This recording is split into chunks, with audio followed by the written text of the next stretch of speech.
Hello guys, good morning.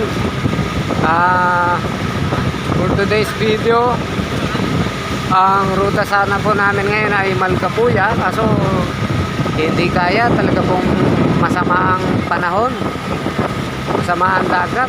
Kaya po ito, babalik kami ng ating mga Italian na guest. 8 tao po sila.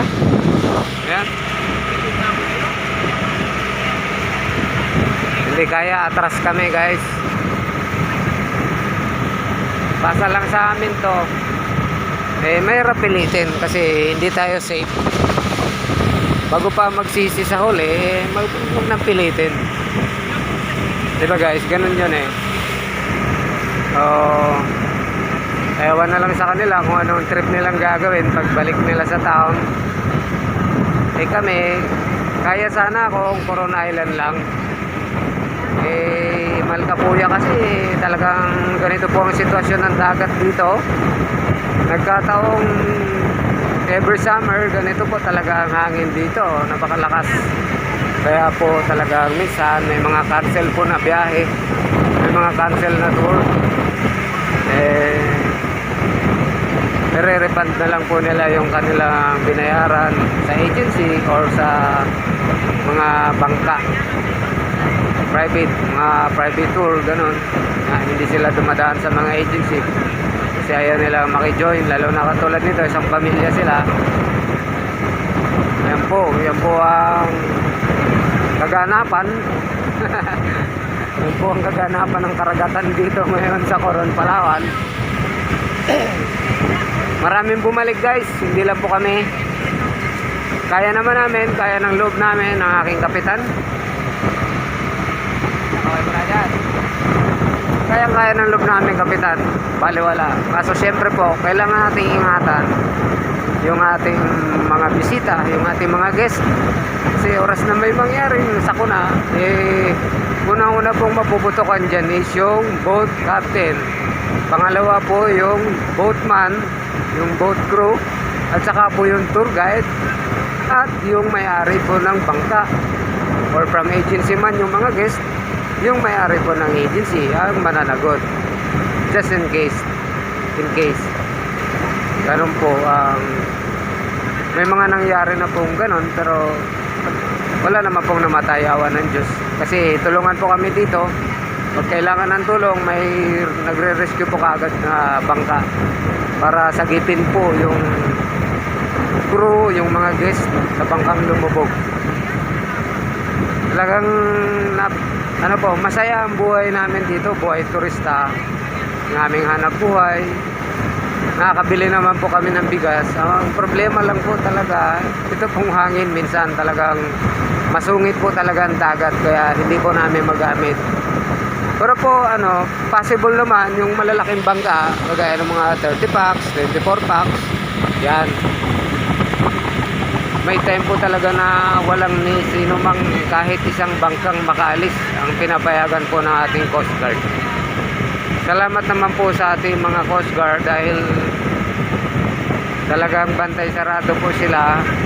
Hindi nila pinapabayaang maglayag na maglayag ang mga bangkang panturistahan dito sa Coron, Palawan. Para rin po siyempre sa kaligtasan. Ganun po. Kaya nga po tayo naghanap buhay para mabuhay, hindi po para magpakamatay. Di ba guys? Actually guys, kasi nagpiprito ako, tapos yung pinriprito kong isda, lumipad yung kawali sa ere. Nagugutom na pa naman sana ako ng kapitan namin. Ayun, tingnan nyo nangyari sa prito kong isda guys, oh. Lumipad yung kawali ko dun. Ayan, hindi siya naluto ng tama guys. Hilaw pa siya. Ito kasi yung kala namin guys, oh. Yan, kanina lumipad siya dyan sa ere habang piniprito ko yung pritong galunggong. Dito ko muna nilagay yung kawali. Yan, diyan muna siya, isin muna siya dyan. Hindi kaya magluto eh.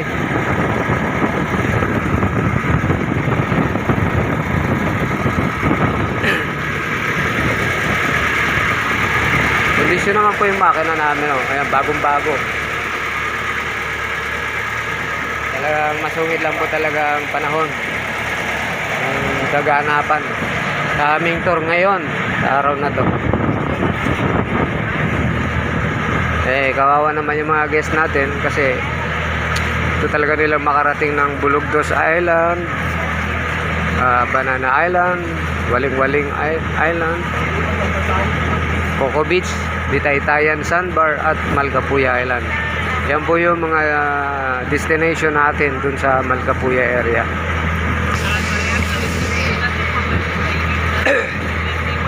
Yan po yung Coron Town guys, babalik na lang po kami. Ayan po yung Coron Town. Balik na lang kami kasi wala tayong magagawa. May isang bangka na kasama namin, bumalik din po sila. Meron po talaga pilitin, baka dumugo.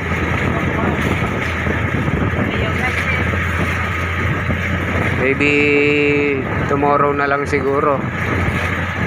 Kasi minsan kasi guys, yung mga guests natin, yung nakabook sila good for 2 days lang dito sa Coron. Tapos afternoon pupunta na sila ng El Nido, or yung iba naman pauwi na rin ng kanilang mga lugar.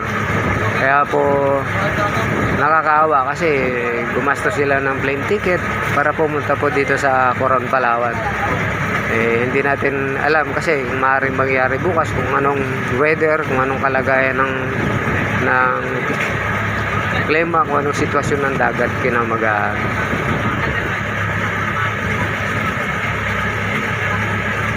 Ayan po yung Coron Rep.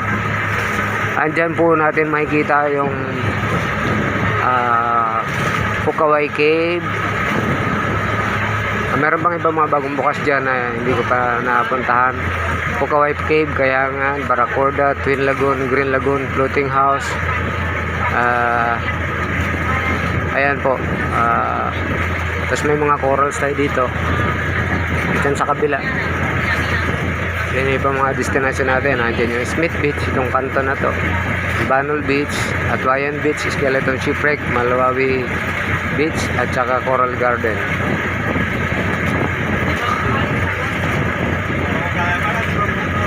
So, yun lang po muna guys. Maraming salamat po sa inyong panonood sa ating channel. Suporta na lang po kay Papadong TV at kay Macario Puloy Niuga Jr. So, maraming salamat. Bye bye.